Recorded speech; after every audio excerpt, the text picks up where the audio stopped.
కౌశికి ఇంట్లో అందరూ dining table దగ్గర కూర్చోగా సురేష్ కౌశికి రూమ్ నుండి ఒక బ్యాగ్ తెచ్చి కౌశికి ముందు డైనింగ్ టేబుల్పై గట్టిగా పెడతాడు. ఆ జిప్ ఓపెన్ చేసేసరికి ఆ బ్యాగ్ నిండా మనీ ఉంటుంది. అది చూసి కౌశికి, సుధాకర్, జగదాత్రి, కేదార్ అందరూ షాక్ అవుతారు. కౌశికి ఇలా అంటూ ఉంటుంది, ఆ డబ్బు నా గదిలోకి ఎలా వచ్చిందో నాకు తెలీదు సురేష్ అని నచ్చజెప్పే ప్రయత్నం చేస్తూ ఉంటుంది కౌశికి. కానీ సురేష్ కౌశికి మాటలని నమ్మకుండా కౌశికిని అనుమానిస్తూ, అంటే దివ్యాంక చెప్పింది నిజమేనా?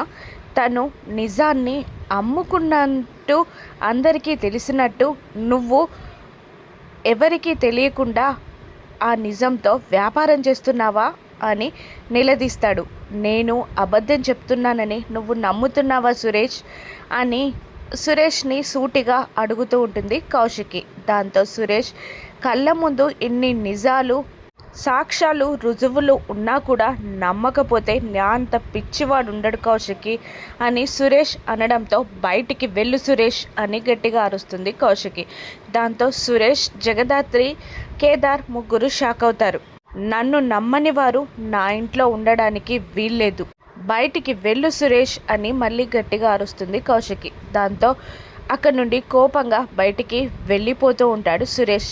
ఈ దెబ్బతో వాళ్ళిద్దరూ విడిపోవడం ఖాయం, జన్మలో ఒకరి ముఖాలు ఒకరు చూసుకోరు అని దివ్యాంక మనసులో అనుకుంటూ ఉంటుంది. సురేష్ వెళ్ళిపోతుండగా బావా బావా అని కేదార్ అన్నయ్య అంటూ జగదాత్రి వెంట పడినా కూడా సురేష్ వినకుండా బయటికి వెళ్తూ ఉంటాడు. దివ్యాంక కుట్రని బయటపెట్టి కౌశికి, సురేష్లని జగదాత్రి ఎలా కలుపుతుందో రానున్న ఎపిసోడ్స్లో చూద్దాం. Thank you for watching.